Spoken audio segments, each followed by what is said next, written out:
There are a handful of Street Fighter characters that have become widely unattractive to players because they're either too frustrating or it's just too difficult to make their game plan work.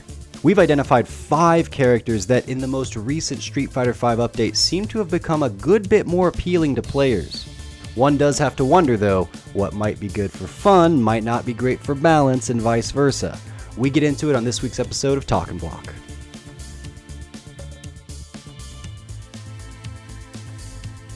I have had a weird week. Can I tell you about it for a second? Because Yes. My week has had a bunch of little changes in the day-to-day life that has added up to me finding myself in some weird spots. So first of all, it was my wife Brittany's birthday, so we celebrated her 21 plus X birthday, which is always a big, important year, as you know, I'm sure. And my mom, in her retirement, has been doing a lot of baking, and she's good at it. And she will give you a cake request for your special day. And Brittany requested this amazing Reese's peanut butter, Reese's Pieces diabetes explosion cake that turned out awesome and is now in my fridge. Okay, so now also you can probably tell from my voice here, but I finally went through puberty.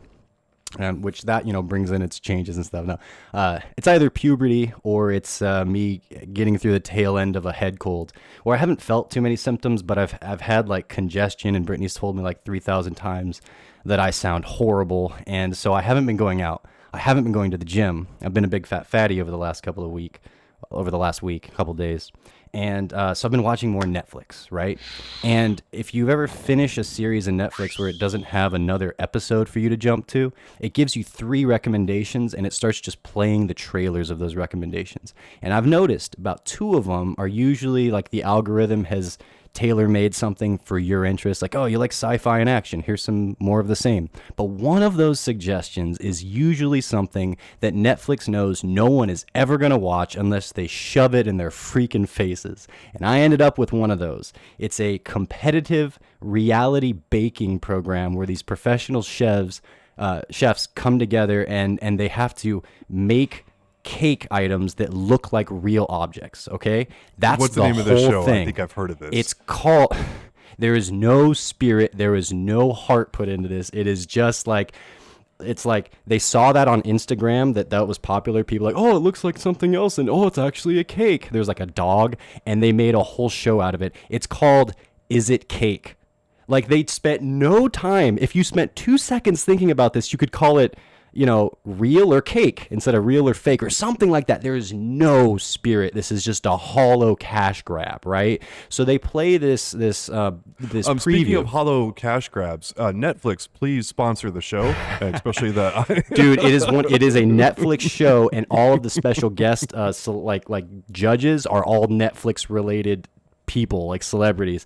Anyways, the host of the show is what's his name, Mikey Day from SNL, which is rarely funny these days. I appreciate Mikey Day, but he is just filled with hollow dad jokes that are sort of about cake. You can tell he's just there because he's getting a check, and it's so bad. Like, if you were able to pull Mikey Day's soul out and cut into it, it would be cake. It's not a real soul anymore, but he's getting that check from that. So anyways, they put this preview up, and it's like 30 seconds or whatever, and there's these 5 podiums with beach balls on them, I think it was, and you're supposed to guess which beach ball is actually cake. And so all the contestants are like, frantically, there's always 5 seconds left in these reality shows, right? No matter what's going on. 5 seconds.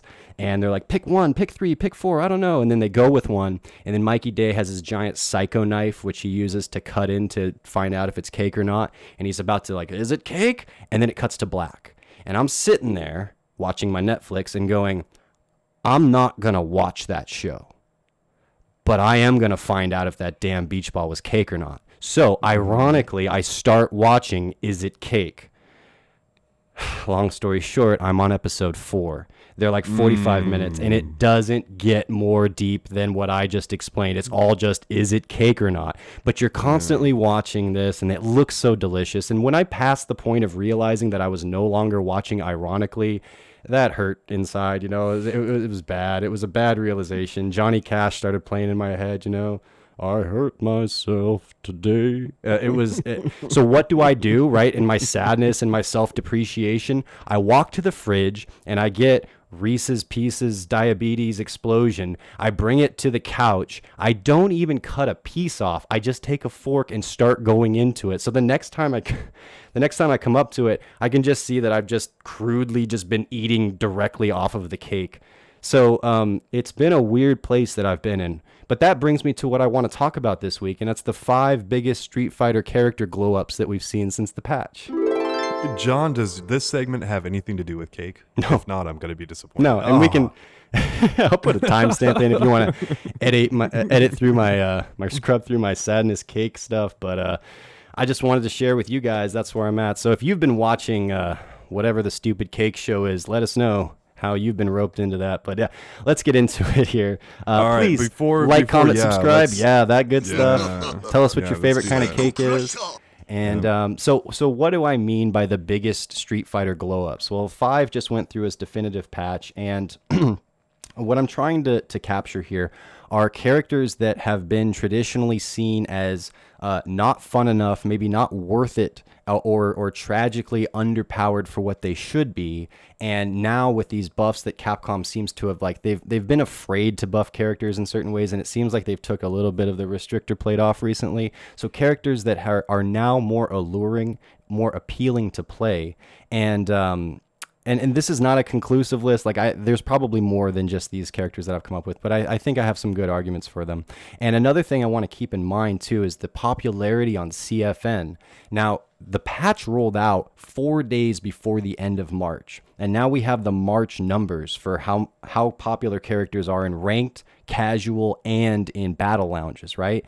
And if you look at there's some significant changes that we don't normally see, and the patches only influenced the final 4 days of this month-long sample. So we don't even see the whole picture yet, but if this is any indication, already we're seeing evidence of characters becoming more appealing for players to use because it feels like their risk reward is a little more balanced. So this isn't the biggest winners, but there might be some overlap. And I'm going to start with probably the most prominent, obvious character here.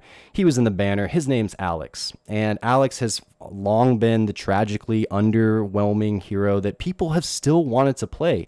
He was in February 15th overall, which is still really popular for a perceived low-tier character, right? But he's jumped up 4 spots, and in March, he was the 11th most popular character. So, man, you can tell there's a lot of hype around Alex, and surely we've seen it all over the place. People posting like, oh, Alex can do this now, and there's a lot of excitement for him. So he's got a lot of people rooting for him already. But what was frustrating about Alex before? And John, before I jump into it, did you have any opinion on what was wrong with Alex before?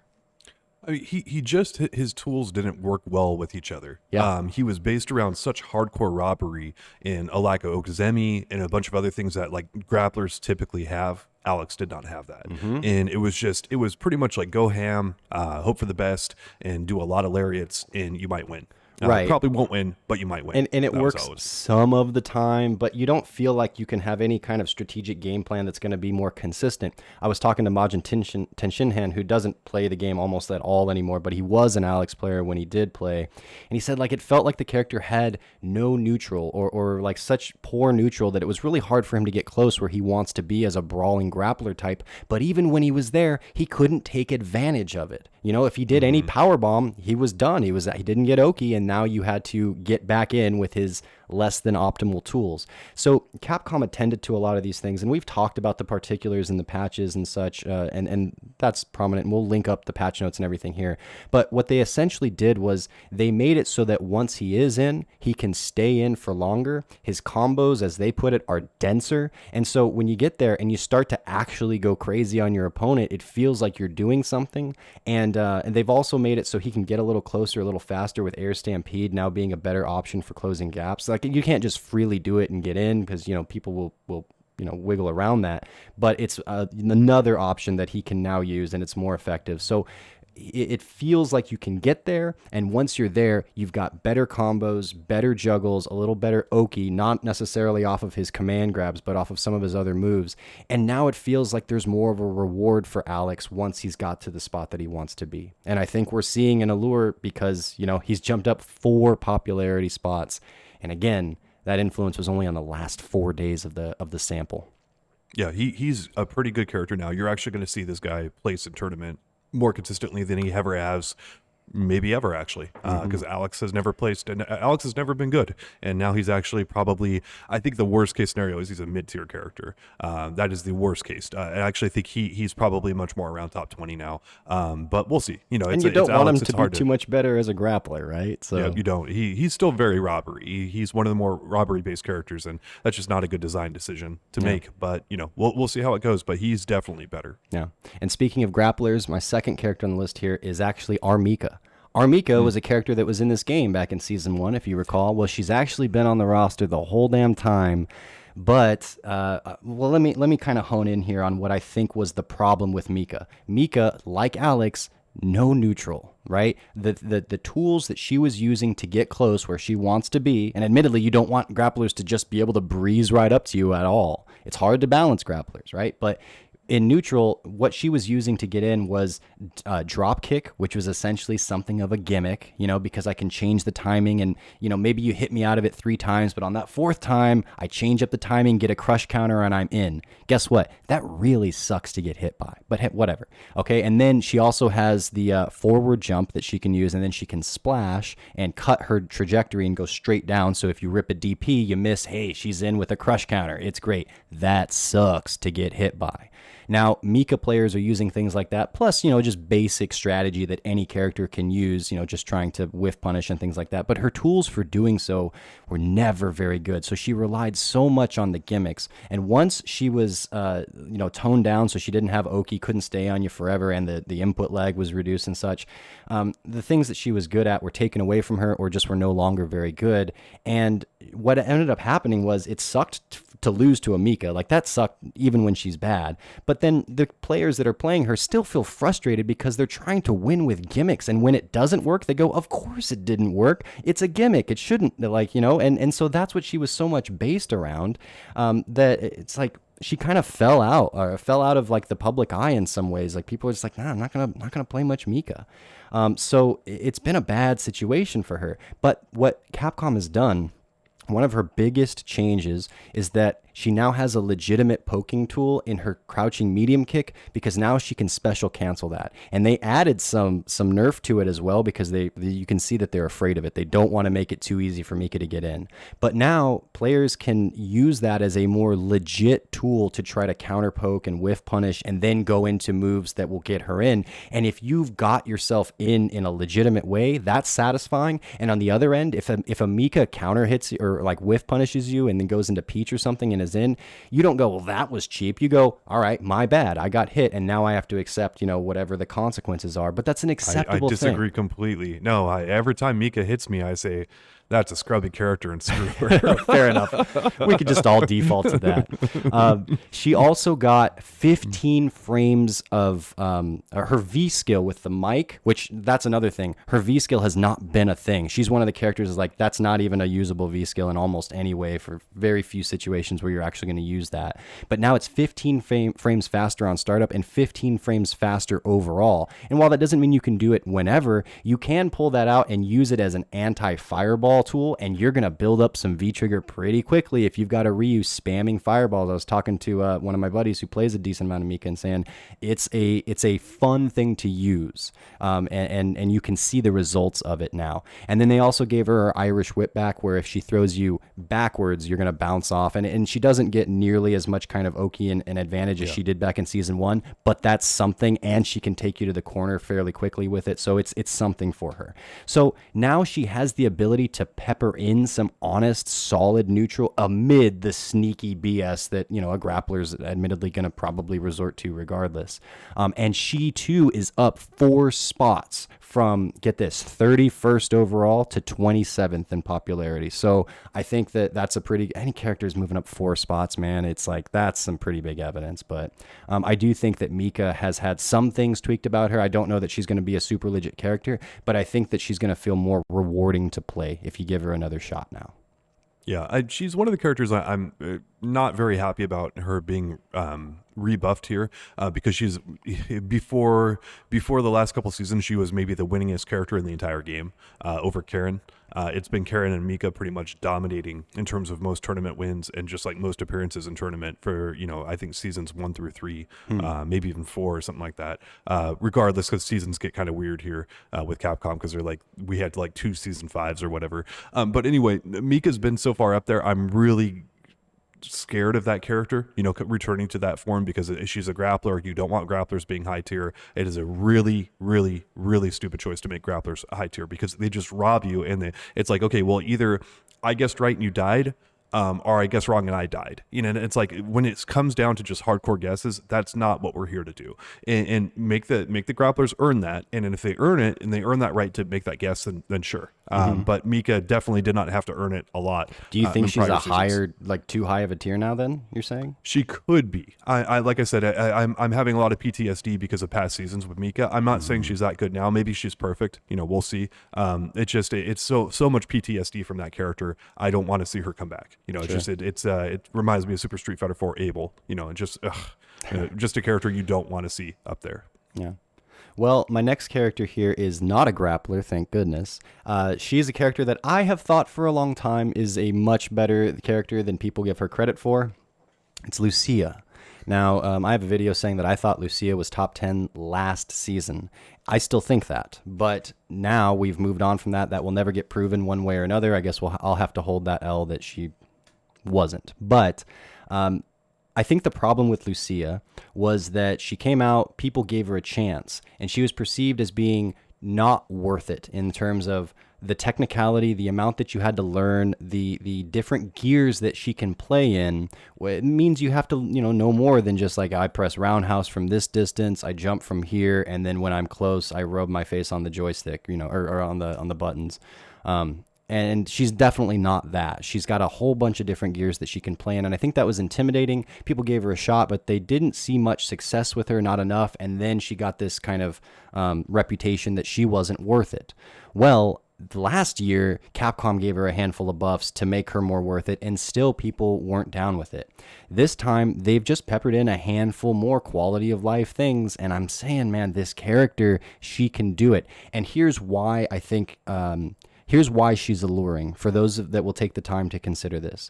It is those multiple gears. She can play in a handful of different ways that makes it so that I don't think she has any legitimately bad matchups. She has ones that are better or worse, but I don't think she's got any character that she doesn't have a game plan against. She's not like a Dalsum or like a Zangief versus a Dalsum where they go, oh my gosh, this is so hard. I don't have any game plan with it. Lucia can stay back and play a nuanced fireball game. She can go high or low with her fireballs. There's a lot to be done there. She can also play, she's very fast on her feet, has a great poke, similar to Karen. I almost think of her as like Karen with a fireball. She can play a whiff punishing, confirmed sort of neutral game that's very effective, and they've only been giving her more damage, better combos, better Oki as a result from that. And now she's also got a stronger tool in her fire spinner, which is the move she uses to kick the fireball after she's launched it, if that makes sense. That move, I was talking to my buddy Thrasher, who's been playing a lot of Lucia, and we kind of hashed through it. And he's like, you can almost treat that like something of a dash punch now, like a Balrog dash punch. It's now -4, but if you do it at the right ranges, it makes it all but just, safe. If it hits, that's great because they've buffed up her benefits from doing that. If it hits when she uses the light version, now she's plus, and if it hits with the medium version, now it's a knockdown where she can follow up and get some Oki with it. But if it doesn't work out and you've spaced it right, fine. It also goes over lows. So here's what happens. If she's playing her pokey low forward game and you're trying to match her there, she can at any point go into this other game where she's playing with the fire spinner, which is a leaping kick attack that goes over low pokes. Oh my gosh, the next answer. And if she needs to adjust from there, she can back up and throw some fireballs and make you guess. Are you going high? Are you going low? How are you getting around this? She has rushdown. She has zoning. She has footsies. She has neutral. She has amazing damage output. There's a lot to know, yes, but if you learn all these things, you now have a toolkit that lets you adapt and evolve in almost any match. Yeah. She's a good character, man. Yeah, she's probably the most underrated character I think in Street Fighter V right now. I've definitely not agreed with the top 10 placement, but I do think that like people who have her at like bottom 5 or whatever are ridiculous. She is definitely a good character. How good that is really the question. But as you said, her tool set is so diverse that and people just think of her as like straight rushdown. She's not. You have to learn to use those fireballs. You have to learn to use her tools, and people don't like to have to learn to use tools, so they play Bison, Nikali, and Cammy so that they can have all those tools basically automated into 1 or 2 buttons for them. And you have a character like Lucia who actually has to use all of her tools to be good, and that is where the issue comes in. But that ceiling, how high is that ceiling? If you master all of that, I think it's very worth exploring if she's the kind of character you like. I think so too. It's shout out to Thrasher. You and I have both played him. He's a really good player, and does great stuff with Lucia. Then there's Savelli, who's an ultimate. Savelli. Thank you. Very good Lucia player. And there's they a play handful of very differently. That was something else Yes. Thrasher points out. Savelli has a very different Lucia from me, and we're both seeing success in various ways and such from her. So, and also she's up 3 spots in popularity from number 32 to number 29. So we'll see what happens here in the next month or so when we actually get to see a full month worth of this patch. But Lucia, man, she's better than you're giving her credit for. Not just you, but everybody. This next character I have here is the one I'm least confident in, but it's Gil. And Gil has been one of those characters who...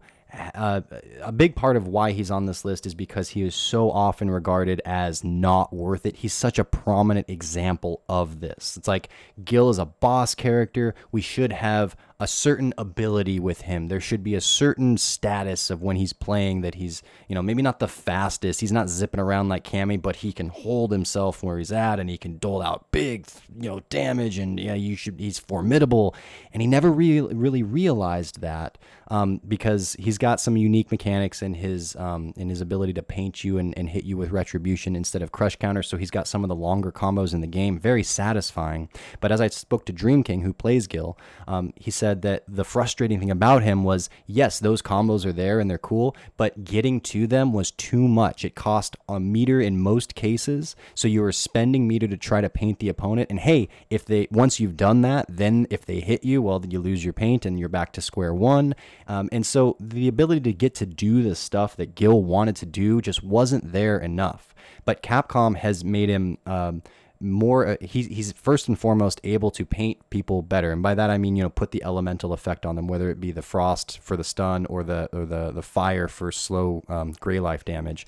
But now he can do that without using meter. His comet, which was almost never used as a V skill, is now a more legit V skill, and at least in certain matches where he can occupy the screen with a bunch of projectiles at once, and the comet, even if you block it, it still paints you. Things like that are great because now he gets to skip a little bit of a step, but it's not for free.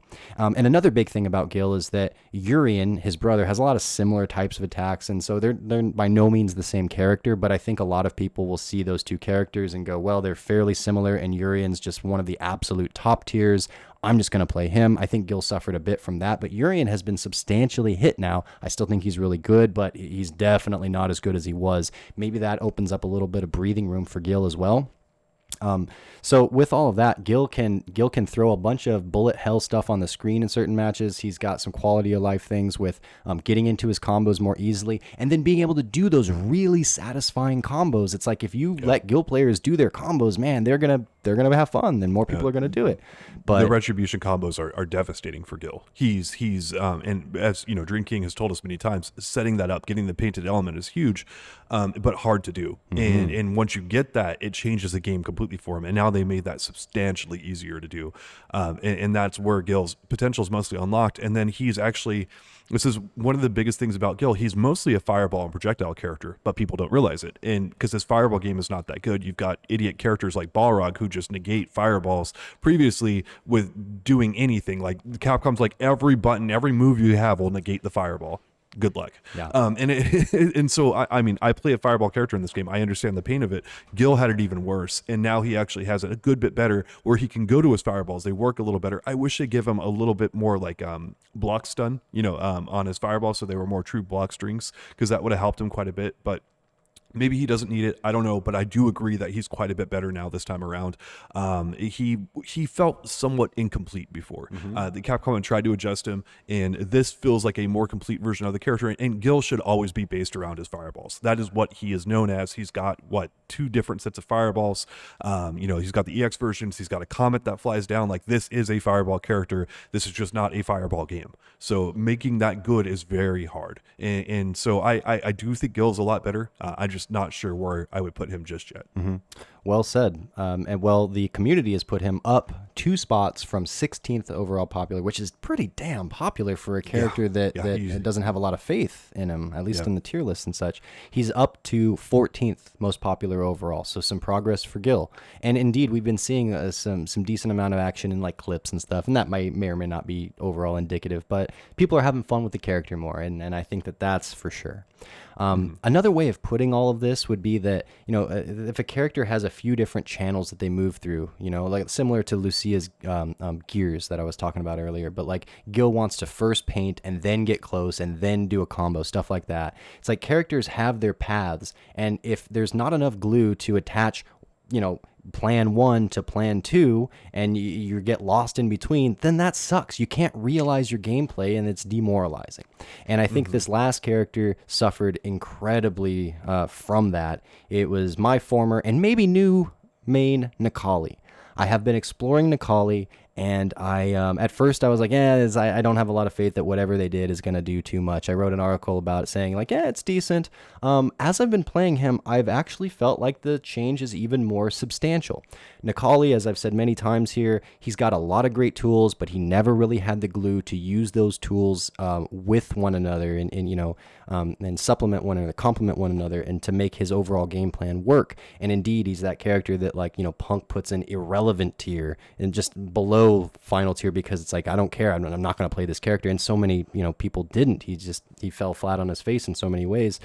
So frustrated in a lot of ways, similar to what we said with Alex. He's got real stubby normals and such. And then his disc guidance was the main buff that Capcom gave him. And they buffed it in a few ways. One, it actually combos from more situations. He can now get jab, discs guidance, which is great because it starts hitting faster instead of having to go a certain distance before it gets a hitbox on it, and a few other combos as well. But not only can you use it in more situations, when you do use it, you will get Oki follow-up, and you don't have to be in the corner or in V-trigger to do so. So Necalli wants to ultimately get close to you and then devour hour, right? So his first part of the game plan is, how do I get there? How do I manipulate my way there? And there's a cool game with Ground Pound, which also got heavily buffed. It's 3 frames faster, 3 frames of a shorter move overall. That's going to be a big deal because he has to use that in order to make his stubby approaches work otherwise. But that's really good. But now he can play that game all the more effectively, and he gets a reward from when he actually lands stuff. He can stay up close to you, and he can go for his damage, and it's not similar to Alex. It felt like once he hit you, he had to cash in his advantage and then go back to neutral and struggle through that again, and that sucked, especially if you have a bunch of characters that don't have to do that. And so I really do think that Necalli has gotten substantially better, maybe a little bit scary because he is a simple character to play. And as we've talked many times on this podcast, you don't want simple characters to be too strong. We'll see. But Necalli is much sexier than he used to be. And we are seeing he went up 5 spots. From 40th to 35th. And you've mentioned that you've been running into more Necallis online. I've ran into a Necalli online, which is a rare sighting too. I think you're going to see more of this character. I'm a little bit worried, also a little bit excited because, hey, Necalli player. You play him, yeah. But I do think that Necalli is maybe the biggest glow up yet. Yeah. I ran across, like, one day I played like 6 different Necalli players in just a single day. And previously that would have taken me to find 6 Necalli players about 3 months. Yeah. It is a night and day difference from what I'm seeing right now. And I'm fine with it. It's as long as he's not too good, right? Like if he's somewhere around the mid or mid high tier, then that's fine. If he's a top tier character, then they messed up. that is just a really bad design decision when you go and do that kind of stuff. But we've also got a few other characters who fall into that category with Bison and Cammy. So it's like, what do you do? Kind of thing. It's just kind of what this game is sometimes. And you've got someone playing checkers and you've got other people playing chess. And it's like, all right, Capcom, like I guess you want everyone to go to Street Fighter 5 a little faster, or Street Fighter 6 a little faster, kind of thing is like pretty much what it comes down to if you reward too much of the wrong things, right? But, we'll see what happens. We'll see what goes. We've had Necalli be very dominant before. I don't think he's that way before because, that 3-frame jab he had was insanity. He still has a 3-frame jab. Oh, you mean the anti-air? Because it does jab, 10 more damage now, too. Yeah. That was a little quality of life buff they gave him. Yeah, so it just when that anti-air, that was just ridiculous because it led right into a bunch of resets for him, which is exactly what he wanted, and it made him not have to focus on a huge aspect of the game, which is jump ins and stuff. So But I'm not terrified. Thank goodness. Yeah, I'm not terrified of Necalli this time around, but as you say, he's definitely quite a bit better. Mm-hmm. So there are a few other characters that I would definitely entertain, and I'd like to hear what you guys think if there's other characters you'd put on this particular list that now have been made more fun, more appealing. Not that they're necessarily the best in the game, but they are more satisfying and enticing to play, and that's what you want out of your game is a bunch of characters that people are excited to express themselves through.